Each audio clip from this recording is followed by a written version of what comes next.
ഇപ്പോൾ ദുരന്തബാധിത മേഖലകളിലേക്ക് പ്രധാനമന്ത്രിയുടെ സന്ദർശനം വയനാട്ടിൽ പുരോഗമിക്കുന്ന സമയമാണ്. റോഡ് മാർഗം അദ്ദേഹം ഈ ദുരന്തബാധിത മേഖലകളിലേക്ക് എത്തിക്കൊണ്ടിരിക്കുന്നു. അല്പസമയം മുൻപാണ് അദ്ദേഹം കൽപ്പറ്റയിൽ പ്രത്യേകം സജ്ജീകരിച്ച ഹെലിപാഡിൽ അവിടെ എത്തിച്ചേർന്നത്. മുഖ്യമന്ത്രിയും ഗവർണറും കേന്ദ്രമന്ത്രിമാരും അടങ്ങുന്ന ഒരു സംഘം അദ്ദേഹത്തിനൊപ്പമുണ്ട്.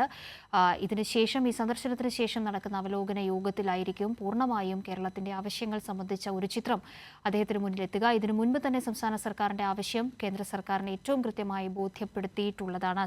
സർക്കാരിന്റെ ഭാഗത്തു നിന്നും പ്രത്യേക ദേശീയ ദുരന്തമായി പ്രഖ്യാപിക്കുന്നതിലും പ്രത്യേക പാക്കേജ് അടക്കമുള്ള കാര്യങ്ങളിലും അതിതീവ്ര ദുരന്തം എന്ന ഒരു നിലപാടിൽ തന്നെ വയനാടിന് വേണ്ടുന്ന പ്രത്യേക സഹായം ചെയ്ത് നൽകണം എന്നുള്ള ആവശ്യത്തിലും കേരളം ദിവസങ്ങളായി തന്നെ ഉറച്ചു മുന്നോട്ട് പോകുന്ന ഒരു ഘട്ടമാണ്. അവിടെ പ്രധാനമന്ത്രി നേരിട്ടെത്തി കാര്യങ്ങൾ കാണുമ്പോൾ ഏറ്റവും കൃത്യമായി രോഗബാധിതരെയും ഒപ്പം തന്നെ ഈ ദുരന്തത്തിന്റെ ബാക്കിപത്രമായ ഒരു സാഹചര്യം, നാട്, ആ പ്രദേശം, അവിടെ ജീവിച്ചിരുന്ന മനുഷ്യരെല്ലാവരെയും നേരിട്ട് കാണുമ്പോൾ ഇതിലൊരു കൃത്യമായ ഒരു തീരുമാനമുണ്ടാകുമെന്ന വലിയ പ്രതീക്ഷയും സംസ്ഥാനത്തിനുടനീളമുണ്ട്. പ്രത്യേകിച്ച് മുഖ്യമന്ത്രിയുടെ ദുരിതാശ്വാസ നിധിയിലേക്കൊക്കെ അത്ര വലിയ സഹായം പല മനുഷ്യരുടെ ഭാഗത്തു നിന്ന് ലോകത്തിന്റെ വിവിധ കോണുകളിൽ നിന്ന് എത്തിക്കൊണ്ടിരിക്കുന്ന ഒരു ഘട്ടത്തിൽ കേന്ദ്ര സർക്കാരിന്റെ പ്രതീക്ഷ എങ്ങനെയാണ് കേന്ദ്ര സർക്കാർ കേരളത്തെ സഹായിക്കുക, എങ്ങനെയാണ് വയനാടിന്റെ അതിജീവനത്തിനു വേണ്ടി കേന്ദ്രത്തിന്റെ കൈത്താങ്ങുണ്ടാകുക എന്ന വലിയ ചോദ്യവുമായാണ് ഇന്നത്തെ ഒരു ദിവസം സംസ്ഥാനത്തിന് കടന്നു പോകുന്നത്. KT സ്വാലിഹിലേക്ക് ഒരിക്കൽ കൂടി പോവുകയാണ്. സ്വാലിഹ്, അല്പസമയത്തിനകം അദ്ദേഹം ഈ ക്യാമ്പുകളിലേക്ക് എത്തുന്നുണ്ട്. ചൂരൽമലയിൽ വേലിപ്പാലത്തിലൂടെ നടന്നുകൊണ്ട് ഈ ദുരന്തബാധിത മേഖലകൾ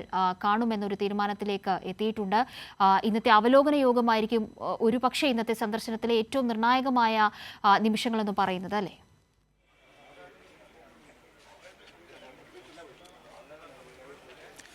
തീർച്ചയായും പ്രധാനമന്ത്രി ഈ മേഖലയിൽ ചൂരൽമലയിലെത്തി അതിനുശേഷം ക്യാമ്പിലെത്തും. തുടർന്ന് ആശുപത്രിയിൽ, സ്വകാര്യ ആശുപത്രിയിലേക്ക് എത്തും. അവിടെ പരിക്കേറ്റ് ചികിത്സയിൽ കഴിയുന്ന 4 പേരെ പ്രധാനമന്ത്രി നേരിട്ട് കാണുന്നുണ്ട്. ഒന്ന് ഈ ചെളിക്കുണ്ടിൽ വീണ് അപകടത്തിൽപ്പെട്ട അനിൽ എന്ന് പറയുന്നയാൾ, അതോടൊപ്പം തന്നെ നട്ടലിന് പരിക്കേറ്റ് ചികിത്സയിൽ കഴിയുന്ന സുനിൽ, ഒഡീഷ സ്വദേശിയായ സുഹൃതി എന്നിവരെ നേരത്തെ നടന്ന വ്യോമ നിരീക്ഷണമുണ്ട്. ഹെലികോപ്റ്ററിൽ ഈ ദുരന്തബാധിത മേഖലകൾ നേരിട്ട് കണ്ട് കാര്യങ്ങൾ ബോധ്യപ്പെട്ടൊരു സാഹചര്യമുണ്ട്. ചീഫ് സെക്രട്ടറി കാര്യങ്ങൾ വിശദീകരിച്ചു കൊടുക്കുന്നുണ്ട്. ഈ ദുരന്തം എങ്ങനെയാണ് ഈ മേഖലകളെ ബാധിച്ചത് എന്ന്. ഇത് സംബന്ധിച്ച ദൃശ്യങ്ങൾ ഇപ്പോൾ പുറത്തു വന്നിട്ടുണ്ട്. ദൃശ്യങ്ങൾ ഇപ്പോൾ പ്രേക്ഷകർ കണ്ടുകൊണ്ടിരിക്കുന്നു. KT സ്വാലിഹ്, തുടരാം.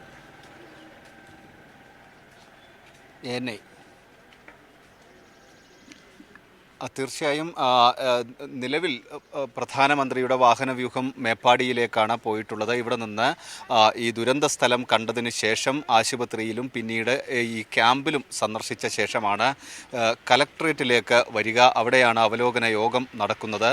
മുഖ്യമന്ത്രി, ചീഫ് സെക്രട്ടറി ഉൾപ്പെടെയുള്ളവർ ഈ അവലോകന യോഗത്തിൽ പങ്കെടുക്കുന്നുണ്ട്. മറ്റ് 4 മന്ത്രിമാർ, മന്ത്രി Muhammad Riyas, OR Kelu, AK Saseendran, K Rajan തുടങ്ങിയ മന്ത്രിമാർ ഉണ്ട്. കേന്ദ്രമന്ത്രി സുരേഷ് ഗോപിയും ഈ അവലോകന യോഗത്തിൽ പങ്കെടുക്കുന്നുണ്ട്.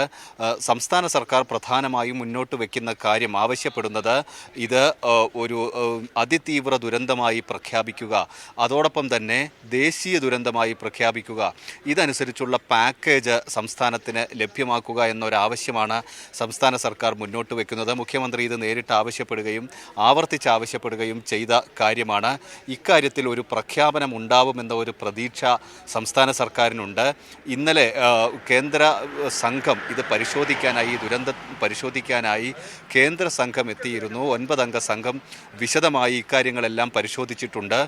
ഇതുമായി ബന്ധപ്പെട്ട ആളുകളിൽ നിന്ന്, ഈ ദുരന്തത്തിന് ഇരയായവരിൽ നിന്ന്, അതോടൊപ്പം ജില്ലാ ഭരണകൂടത്തിൽ നിന്ന്, മറ്റു ഉദ്യോഗസ്ഥരിൽ നിന്ന്, മന്ത്രിമാരിൽ നിന്ന്, മുഖ്യമന്ത്രിയുടെ ഓഫീസിൽ നിന്നെല്ലാം വിവരങ്ങൾ ശേഖരിച്ചിരുന്നു. അതനുസരിച്ചുള്ള റിപ്പോർട്ട് ഇന്നലെ രാത്രിയോടെ തന്നെ കേന്ദ്ര സർക്കാരിന് കൈമാറുകയും ചെയ്തിട്ടുണ്ട്. ഈ ഒരു സാഹചര്യത്തിൽ ഒരു പാക്കേജ്, ഒരു സമഗ്രമായ ഒരു സഹായ പാക്കേജ് ഉണ്ടാവുമെന്ന് തന്നെ സംസ്ഥാന സർക്കാർ പ്രതീക്ഷിക്കുന്നുണ്ട്. ഇന്ന് പ്രധാനമന്ത്രിയും ഇക്കാര്യങ്ങൾ നേരിട്ട് തന്നെ മുഖ്യമന്ത്രിക്ക് ആവശ്യപ്പെടാനാവും. ഈ അവലോകന യോഗത്തിൽ മുമ്പ് തന്നെ ഈ ദുരന്തത്തിൻ്റെ വ്യാപ്തി പ്രധാനമന്ത്രിയെ നേരിട്ട് ബോധ്യപ്പെടുത്തും. അതനുസരിച്ചുള്ള ക്രമീകരണങ്ങൾ, നടപടികളാണ് ഉണ്ടായിക്കൊണ്ടിരിക്കുന്നത്. വലിയ ഗതാഗത നിയന്ത്രണവും മറ്റും പ്രധാനമന്ത്രിയുടെ സുരക്ഷയുമായി ബന്ധപ്പെട്ട് ഇന്ന് ഒരുക്കിയിട്ടുണ്ട്. ഇന്ന് മറ്റ് തിരച്ചിലുകളൊന്നും തന്നെ കാര്യമായി നടക്കുന്നില്ല. ഇന്നലെ നടത്തിയ പരിശോധനയിൽ 4 മൃതദേഹങ്ങൾ 3 മൃതദേഹങ്ങളും ഒരു ശരീരത്തിൻ്റെ ഭാഗവും കണ്ടെത്തിയിരുന്നു സൂചിപ്പാറ വെള്ളച്ചാട്ടത്തിന് സമീപമായി. അത് ഇന്ന് ഹെലികോപ്റ്റർ ഉപയോഗിച്ച് എയർലിഫ്റ്റ് ചെയ്തു. മറ്റ് നടപടികളൊന്നും തന്നെ മറ്റ് തെരച്ചിലോ മറ്റോ ഒന്നും തന്നെ ഇന്നില്ല. ഈ സുരക്ഷാ ക്രമീകരണങ്ങൾ അതോടൊപ്പം മുതിർന്ന ഉദ്യോഗസ്ഥരെല്ലാം പ്രധാനമന്ത്രിയുമായി ബന്ധപ്പെട്ട യോഗങ്ങളിലും മറ്റും പങ്കെടുക്കാനുള്ളത് കൊണ്ട് തന്നെ ഇന്ന് തെരച്ചിൽ നടത്തുന്നില്ല. ഏതായാലും വലിയ പ്രതീക്ഷയോടെയാണ് പ്രധാനമന്ത്രിയുടെ സന്ദർശനം സംസ്ഥാന സർക്കാരും വയനാട്ടിലെ സാധാരണ ജനങ്ങളുമെല്ലാം ഉറ്റുനോക്കുന്നത്. കാരണം സംസ്ഥാന സർക്കാർ പ്രഖ്യാപിച്ച പുനരധിവാസ പ്രവർത്തനങ്ങൾ മുന്നോട്ട് പോകുന്നുണ്ട്. ഈ ഘട്ടത്തിൽ കേന്ദ്രത്തിൻ്റെ പദ്ധതി കൂടി സഹായം കൂടി ലഭിച്ചാൽ അത് കാര്യക്ഷമമായി തന്നെ മുന്നോട്ട് പോകാൻ കഴിയും, വലിയ സഹായകമാവും, ഈ ദുരന്തത്തിന് മുമ്പിൽ വലിയ ആശ്വാസമാവും എന്ന പ്രതീക്ഷയിൽ തന്നെയാണ് ഉള്ളത്. റോഡ് മാർഗം അദ്ദേഹം അല്പസമയത്തിനകം ഈ ദുരിതബാധിത മേഖലകളിലേക്ക് എത്തിക്കൊണ്ടിരിക്കുകയാണ്. ഇപ്പോൾ വാഹന വ്യൂഹത്തിൻ്റെ തത്സമയ ദൃശ്യങ്ങളും കണ്ടുകൊണ്ടിരിക്കുന്നു. ഒരു വലിയ സുരക്ഷാ ക്രമീകരണത്തിലൂടെയാണ് ഇപ്പോൾ വയനാട് കൽപ്പറ്റ പ്രത്യേകിച്ച് കടന്നുപോയിക്കൊണ്ടിരിക്കുന്നത്. സ്വാലിഹ്, നമ്മൾ ദൃശ്യങ്ങൾ കണ്ടുകൊണ്ടിരിക്കുകയാണ്. ഇപ്പോൾ പറഞ്ഞതുപോലെ തന്നെ നേരത്തെ ഈ ഒരു ദുരന്തമുണ്ടായ തുടക്കത്തിൽ തന്നെ സംസ്ഥാന സർക്കാരിൻ്റെ ഇടപെടൽ വളരെ ശ്രദ്ധേയമായിരുന്നു. ഇന്നും അവിടെ ക്യാമ്പ് ചെയ്തുകൊണ്ട് കാര്യങ്ങൾ വിലയിരുത്തുന്ന ഏകോപിപ്പിക്കുന്ന മന്ത്രിതല ഉപസമിതിയുണ്ട്. പക്ഷേ അപ്പോഴും കേരളത്തിൻ്റെ യഥാർത്ഥ ആവശ്യം കൃത്യമായി കേന്ദ്ര സർക്കാരിൻ്റെ പ്രതിനിധികളെ അല്ലെങ്കിൽ കേന്ദ്രമന്ത്രിമാർ അടക്കമുള്ള കേരളത്തിൽ നിന്നുള്ള മന്ത്രിമാരെ അടക്കം ബോധിപ്പിച്ചിട്ടുകൂടി അനുഭാവപൂർവ്വമായൊരു തീരുമാനമുണ്ടായില്ല എന്ന വ്യാപകമായ വിമർശനം ഉയരുന്ന ഒരു ഘട്ടത്തിൽ കൂടിയാണ് നമ്മൾ കടന്നു പോകുന്നത്. ഈ ഒരു സാഹചര്യത്തിലാണ് പ്രധാനമന്ത്രി നേരിട്ടെത്തുന്നത്, ഇവിടെ കാര്യങ്ങൾ വിലയിരുത്തുന്നത് എന്ന ഒരു വലിയ പ്രത്യേകതയുമുണ്ട്.